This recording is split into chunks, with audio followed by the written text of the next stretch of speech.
is Savri. I'm here today with a few friends of mine. We all went to the same middle school, but now we go to various high schools and colleges. Your facilitator should have provided you a number that you can text throughout the video because we have questions for you to answer. If you don't have that number yet, pause the video and get it if you can. Now we're going to test out the texting. So take out your phones and text what is your favorite social media app or online gaming platform or your favorite online game. Hello, I'm Melissa. Now that you know how the texting works, let's get started. We know by now that you know all about online predators, so you'll be safe on social media and gaming platforms. Plus, you'll feel safe in your own home because human trafficking only happens in movies in other countries, right? Well, today we're going to make sure that you understand the whole truth about what can happen if you aren't careful. And if you do find yourself in a situation where you do need help, we've got you covered on that too. Today's objective is to make sure that you'll be able to explain commercial sexual exploitation of children, understand what makes boys, girls, and LGBTQ teens vulnerable, explain the typical stages of exploitation and strategies that you can use to prevent it, reach out to victim advocates if necessary, and understand the laws in place that protect children who are being trafficked. Zane will take it from here. Hi, everyone. So the reason it's important to learn about predators is that they could actually be traffickers. So once the trafficker picks their victim, they start attracting them by grooming them. So that could lead to extortion, which leads to exploitation. Essentially, the trafficker starts making money off of their victim with sex and things of that nature. So let's take a closer look at the definition of trafficking minors or commercial sexual exploitation of children. Basically, it is sexual abuse of a child by an adult in exchange for goods such as money, food, and drugs.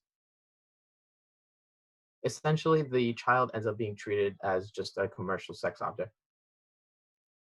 According to the U.S. Department of Justice, every 2 minutes a child is being trafficked across the United States, which unfortunately rounds out to about 100,000 to 300,000 minors per year. And according to the National Center for Missing and Exploited Children, Florida ranks number 3 among all the states across the nation for reported calls. And that could be due to how Florida is a hotspot for sporting events and tourism and things of that nature. And now my friend Iman will take it from here. Hey, Iman here. So here's a question. What would you do if you had a younger sibling who liked chatting with online friends? At this moment, I'd like you to pause the video and text your answers to the burner phone.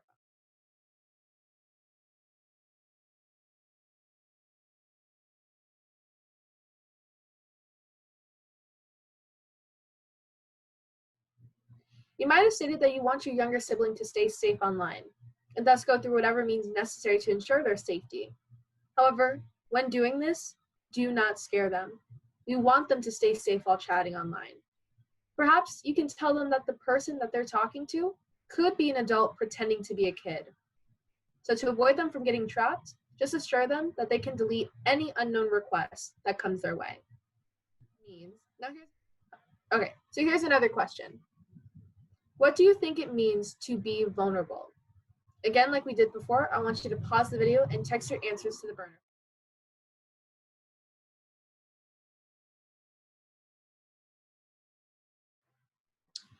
So you may have stated that to be vulnerable means to be at risk, or maybe to be weak.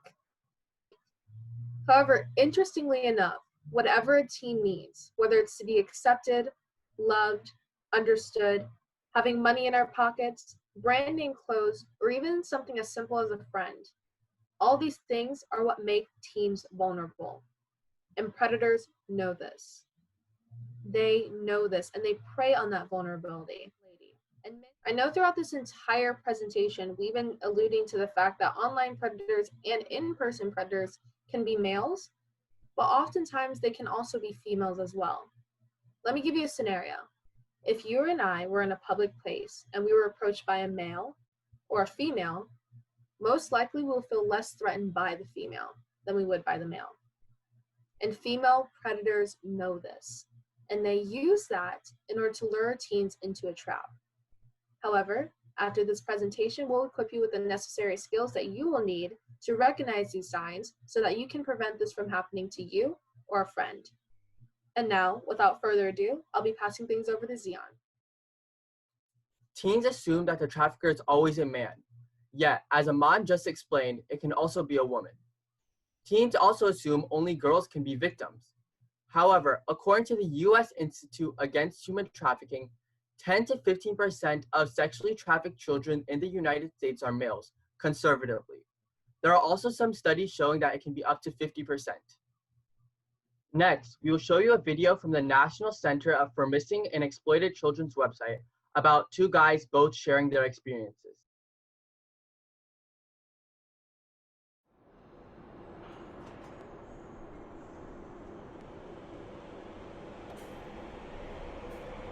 It happened to me 5 years ago. My parents were divorcing and things at school and with friends weren't too good. I felt like the world was falling down around me. That's when I met someone online. We would chat about everything in my life. I finally had someone to take my side and see things my way. I had someone who put me first.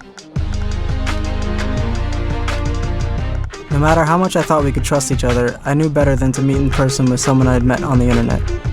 But one day, when school was dismissed early, there was someone waiting for me at my front door. I never thought I'd find myself in this situation. I learned the hard way that no matter who you think you're talking to online, there are people out there looking to hurt you. It doesn't matter if they're male or female, or if they look a little rough around the edges, or even if they're the most beautiful person. These people exist, online and in the real world. It happened to me too. I was 14 and someone online sent me a private message.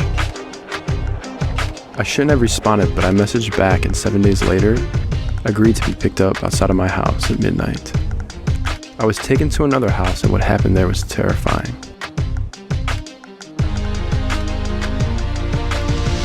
I'll remember it for the rest of my life. I felt numb and powerless and didn't know what to do.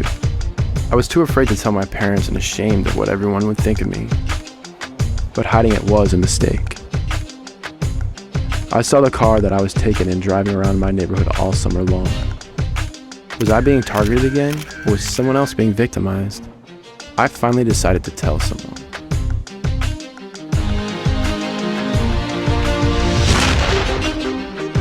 I have to live with the decision I made to trust someone I met on the internet.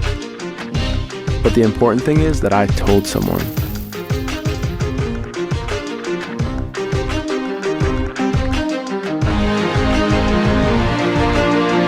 I'm not a victim, but a survivor.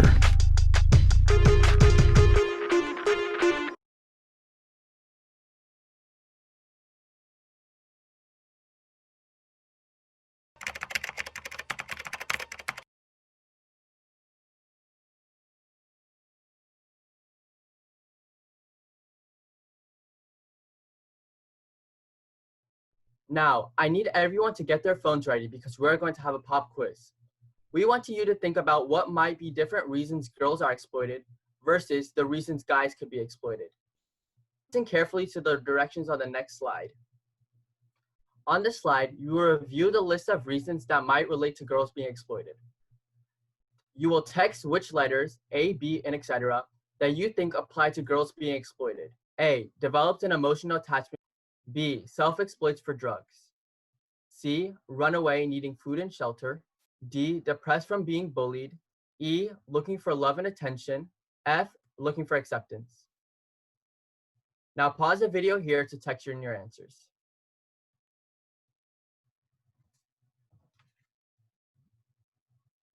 Now text in the letters you think that relate to boys being exploited. Pause the video here to text in your answers.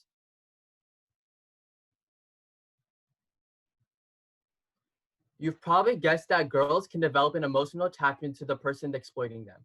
But did you know that guys can too? You might be surprised to learn that both girls and guys can self-exploit if they need food, shelter, or if they have a drug addiction.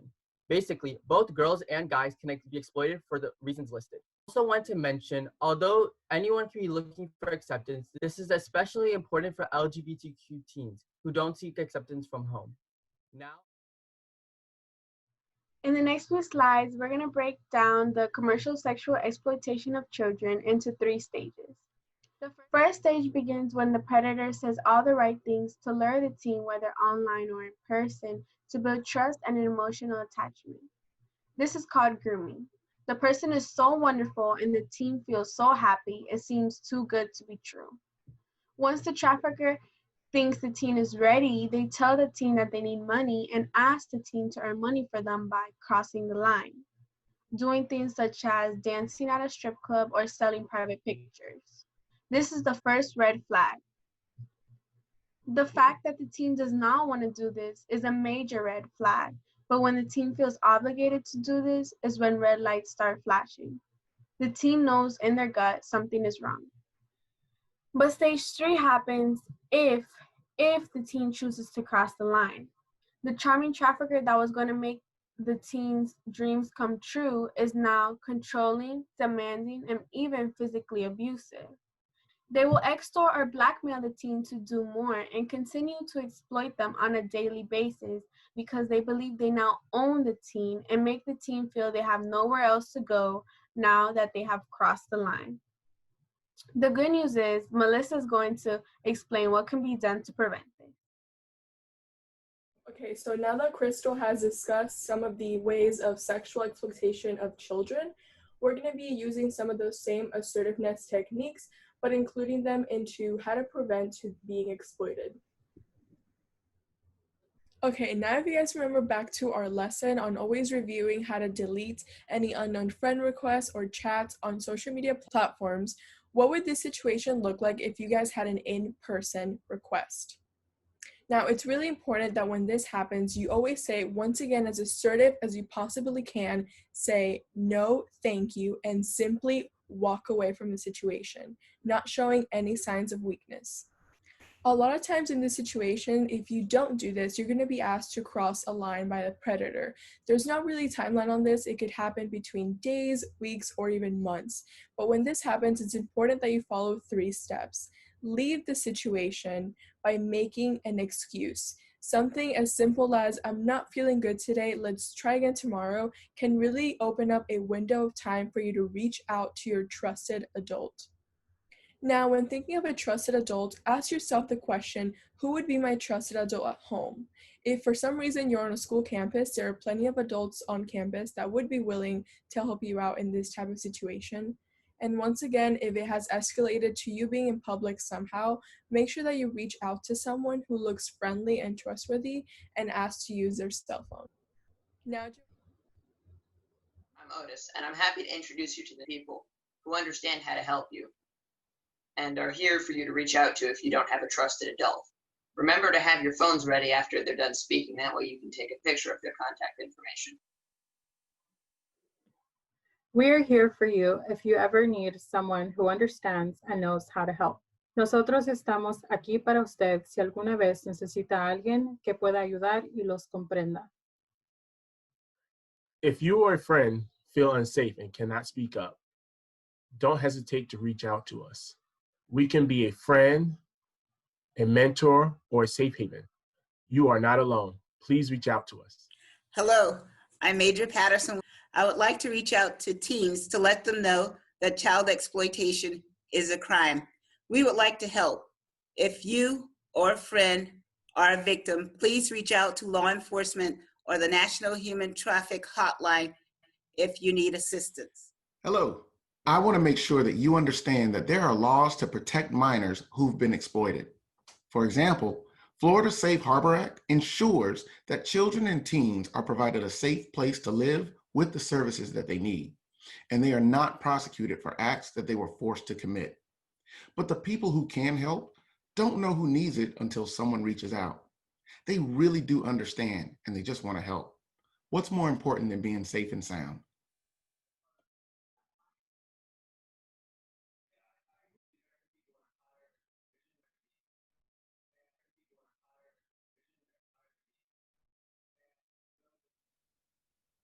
What would you do if you thought a friend was being exploited?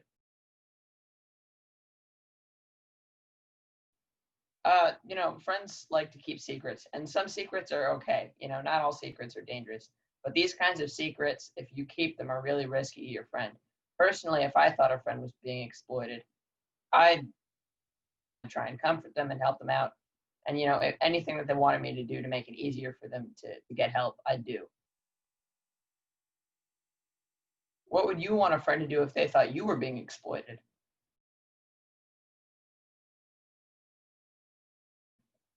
Personally, if I was being exploited, I'd want a friend to listen to what I was thinking and feeling. And when I go to get help, I'd want them to come with me and kind of act as, support. Never forget, not all adults understand what you're going through, and a lot of them don't know how to help at all. A lot of them will actually not help you. But there are trained professionals out there who've been through similar things that you have experienced and know exactly how to help you. Hey guys, Claudia here. So let's get straight to it and just be honest. We're in high school, and it's a time in our lives where we're learning to be independent and just going through the motions and learning how to navigate life at our own pace. And it's a time where we just want to keep to ourselves and, figure out our issues on our own. But the truth is, at the end of the day, we also happen to need a trusted adult. Whether it's an older cousin or a parent, maybe even someone at school, a counselor or a teacher.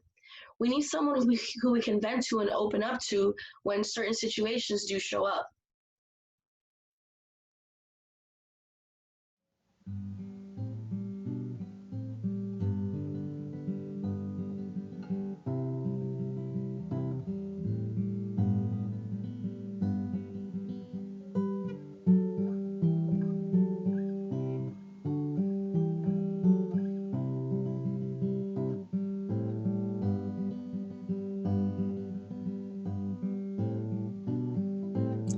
Being a teenager can be empowering. Having a trusted adult can be life-saving.